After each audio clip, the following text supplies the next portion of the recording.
Bapak, Ibu, dan Saudara yang dikasihi Tuhan Yesus Kristus, Shalom, bertemu lagi kita hari ini. Semoga Bapak, Ibu, dan Saudara yang terkasih dalam keadaan baik-baik saja, sehat, dan harapan penuh dengan sukacita.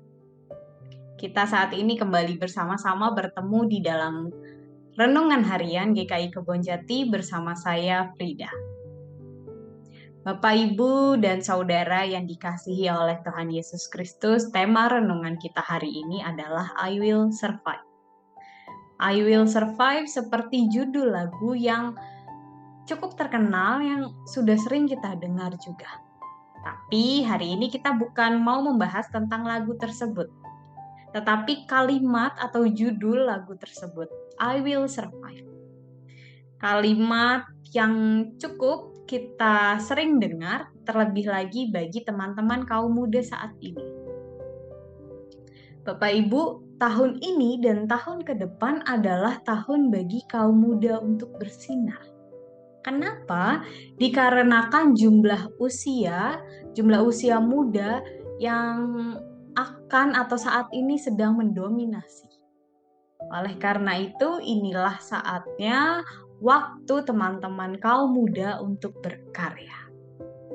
Akan tetapi sayangnya saat ini banyak sekali berita-berita atau info-info tentang teman-teman pemuda ini menerima banyak sekali tekanan. Tekanan dari pekerjaan, dari keluarga, dari lingkungan yang lainnya, faktor-faktor yang lainnya. Keadaan ini juga dialami oleh pemuda di gereja. Tanpa terkecuali, tekanan-tekanan hidup dan kesulitan untuk berbagi atau bahkan beradaptasi dengan lingkungan.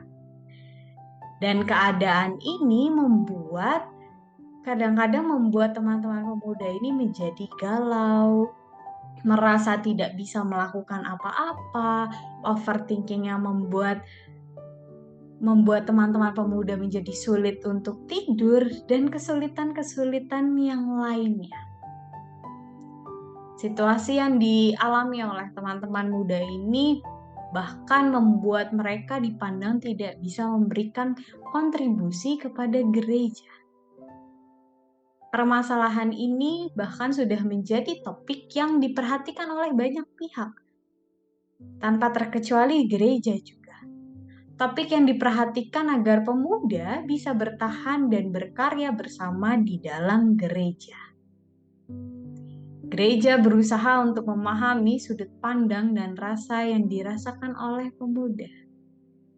Oleh karena itu, kini saatnya pemuda juga ambil andil di dalamnya, ikut berusaha di dalamnya.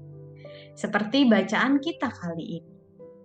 Pembacaan yang diharapkan menguatkan teman-teman kaum muda. Surat Yakobus menuliskan dan mengingatkan kepada kita. Seperti bahan bacaan kita kali ini, Yakobus 1 ayat 2-8. Ketika seseorang menghadapi berbagai cobaan, marilah kita menganggap sebagai suatu kebahagiaan. Sebab ujian terhadap iman akan menghasilkan ketekunan. Ketekunan itu akan menghasilkan buah yang matang, supaya kita menjadi sempurna dan utuh. Kemudian selanjutnya, ketika kita menghadapi permasalahan yang lain, ketika kita menghadapi kebingungan dan terasa kehilangan arah, marilah kita meminta hikmat. Karena ketika kita meminta, Allah akan memberikannya dengan murah.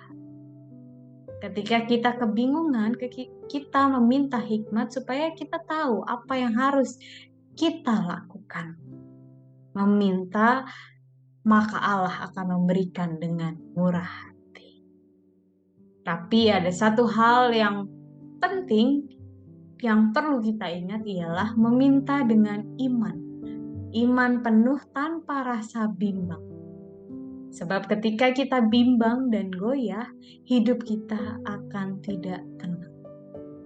Ketika kita mencoba menaruh harapan, menaruh kehidupan kita pada Tuhan, tetapi kita bimbang, kita akan tetap merasakan tidak tenang.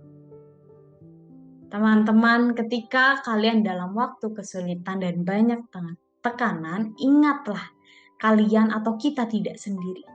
Ketika teman-teman meminta dengan iman dan hikmat, akan ada kekuatan yang hadir untuk membantu kita untuk bertahan.